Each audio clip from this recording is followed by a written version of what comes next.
Jesús ante Caifás.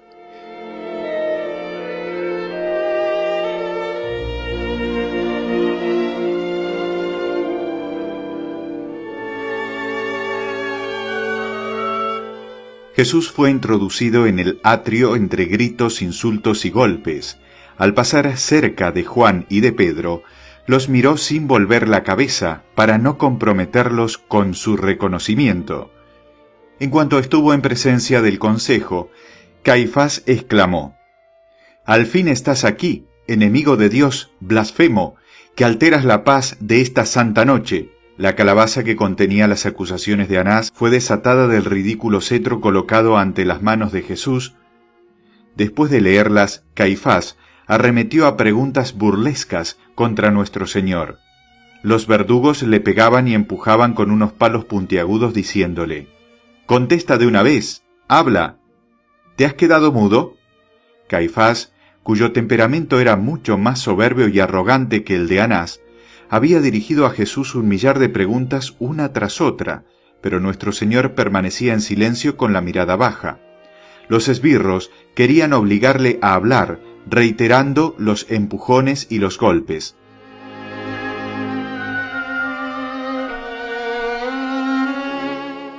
Los testigos fueron llamados a declarar. En primer lugar, los de clase más baja, cuyas acusaciones eran incoherentes e inconsistentes, como lo habían sido en el tribunal de Anás, y no sirvieron para nada. Luego, los principales testigos, los fariseos y saduceos, reunidos en Jerusalén, provenientes de todos los lugares del país, hablaban con calma, pero sus maneras y la expresión de sus caras delataban que estaban repitiendo acusaciones aprendidas, a las que por otra parte Jesús ya había respondido 1000 veces: que curaba a los enfermos y echaba a los demonios por arte de éstos, que violaba el sábado, que sublevaba al pueblo, que llamaba a los fariseos raza de víboras y adúlteros, que había predicho la destrucción de Jerusalén, que frecuentaba a los publicanos y a los pecadores, que se hacía llamar rey, profeta, hijo de Dios, que siempre hablaba de su reino, que repudiaba el divorcio, que se llamaba pan de la vida, y decía: quien no comiera su carne y bebiera su sangre no tendría vida eterna, etc. De esta manera, sus palabras, sus enseñanzas y sus parábolas fueron desfiguradas, mezcladas con injurias y presentadas como crímenes, pero se contradecían unos a otros y perdían el hilo de sus relatos. Uno decía: se autoproclama rey; el otro: no permite que lo llamen así, y cuando han querido proclamarlo rey, él se ha marchado. Un tercero gritaba: dice que es hijo de Dios. Algunos decían que los había curado, pero que habían vuelto a caer enfermos, que sus curas eran solo sortilegios. Los fariseos de Séforis, con los cuales había discutido una vez el divorcio, le acusaban de predicar falsas doctrinas, y un joven de Nazaret, a quien Jesús no quiso como discípulo, tuvo la bajeza de atestiguar contra él. Sin embargo, no eran capaces de establecer ninguna acusación bien fundamentada. Los fariseos comparecían más bien para insultarlo que para citar hechos. Discutían entre sí, se contradecían, y mientras tanto Caifás y los otros miembros del consejo se dedicaban a injuriar a Jesús. ¿Qué clase de rey eres tú? Muéstranos tu poder. Llama a esas legiones de ángeles de las que hablaste en el huerto de los olivos. ¿Qué has hecho del dinero de las viudas y los locos a quienes has engañado? Más te valdría haber callado ante gente de tan pocas luces. Has hablado de más. Todos estos discursos estaban acompañados de golpes propinados por los empleados subalternos del tribunal. Algunos miserables decían que era hijo ilegítimo, otros, al contrario, decían que su madre había sido una virgen piadosa en el templo, que la habían visto casarse con un hombre temeroso de Dios. Reprochaban a Jesús y sus discípulos que no sacrificasen en el templo. Esta acusación no tenía ningún valor, pues los esenios no hacían ningún sacrificio y no estaban sujetos por ello a ninguna pena. Algunos dijeron que habían celebrado la Pascua en la víspera y que eso iba contra la ley, y que el año anterior había hecho modificaciones en la ceremonia, pero los testigos se contradecían tanto que Caifás y los suyos estaban llenos de rabia y de vergüenza. Al ver que no encontraban contra él ni un solo argumento, Nicodemo demostró con textos antiguos que desde tiempo inmemorial los galileos tenían el permiso para celebrar la Pascua un día antes, añadiendo que por tanto la ceremonia había sido conforme a la ley y que algunos empleados del templo habían participado en ella.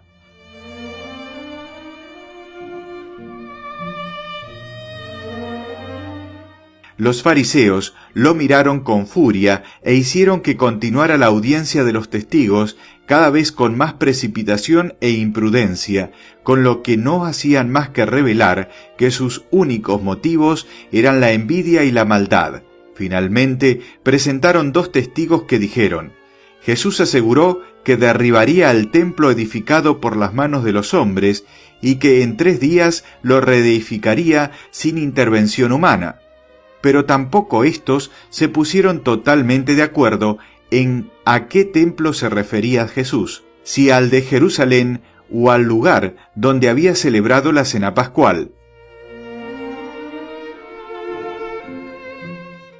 La cólera de Caifás era indescriptible, pues las crueldades ejercidas contra Jesús, las contradicciones de los testigos y la infatigable paciencia del Salvador empezaban a producir una viva impresión sobre muchos de los presentes. Algunas veces la multitud silbaba a los testigos. El silencio de Jesús conmovía a algunos de los presentes, y 10 soldados se sintieron tan trastornados por lo que estaban viendo que se retiraron bajo el pretexto de que estaban enfermos. Al pasar cerca de Pedro y de Juan les dijeron: el silencio de Jesús de Nazaret ante un trato tan cruel es sobrehumano y partiría hasta un corazón de hierro.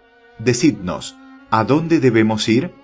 Los 2 apóstoles desconfiaban de ellos, pues reconocieron en ellos a algunos de los que habían prendido a Jesús, por los que les respondieron en tono melancólico: si la verdad os llama, seguidla, ella os guiará.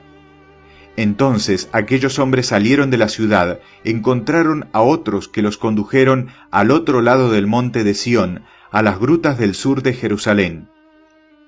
Hallaron en ellas a muchos discípulos escondidos que tuvieron miedo de ellos, pero los soldados pronto calmaron a sus hombres y les contaron los padecimientos de Jesús.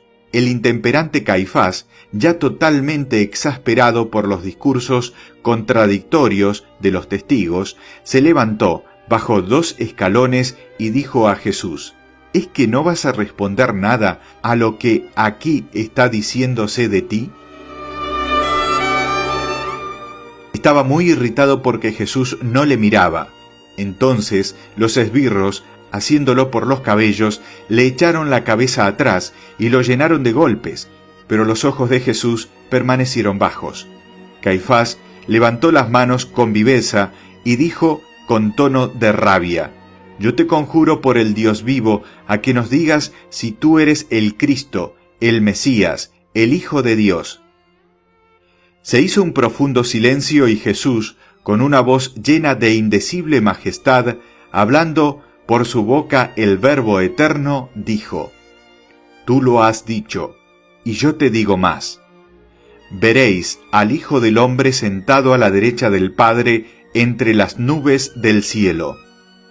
Mientras Jesús decía estas palabras, yo le vi resplandecer, el cielo se abrió sobre él.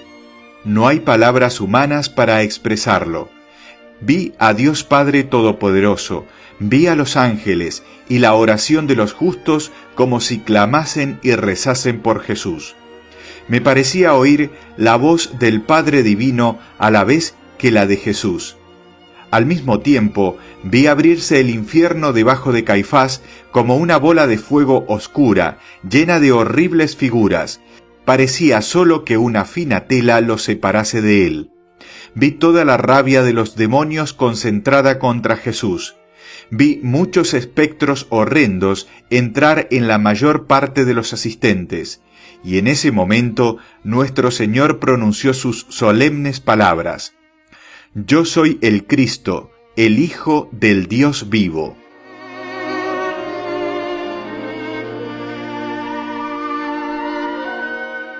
Entonces Caifás se irguió inspirado por el infierno. tomó el borde de su capa, lo cortó con su cuchillo, y rasgándolo con solemnidad exclamó con voz grave: «Ha blasfemado. ¿Para qué necesitamos testigos? Todos hemos oído su blasfemia. ¿Cuál es la sentencia?» Entonces todos los presentes gritaron con voz terrible: «Es reo de muerte, es reo de muerte». Durante este horrible griterío, el furor del infierno llegó a su colmo. Parecía que las tinieblas celebraran su triunfo sobre la luz. Todos los que allí estaban y conservaban en ellos algo de bondad fueron penetrados de tal horror que muchos se cubrieron la cabeza y se fueron. Los testigos más ilustres abandonaron turbados la sala donde ya no eran necesarios. Los demás se dirigieron al atrio alrededor del fuego, donde les dieron de comer y de beber. El sumo sacerdote dijo a los esbirros: «Os entrego a este rey, rendid al blasfemo los honores que se merece». Enseguida se retiró con los miembros del consejo a la sala ovalada situada detrás del tribunal y que quedaba fuera de la vista del atrio. En medio de su amarga aflicción, Juan se acordó de la Santísima Madre de Jesús. Temió que la terrible noticia de la condena de su hijo llegara a sus oídos por boca de un enemigo que se diera de la manera más dolorosa. Miró a nuestro Señor y dijo en voz baja: «Señor, tú sabes por qué me marcho». Y se fue del tribunal a ver a la Virgen como un enviado del mismísimo Jesús. Pedro, lleno de angustia y de dolor, y sintiendo más penetrante el frío de la mañana, se acercó tímidamente a la lumbre del atrio, donde mucha gente estaba calentándose. Intentó ocultar su pena ante ellos, pero no podía irse de allí y dejar a su amado Maestro.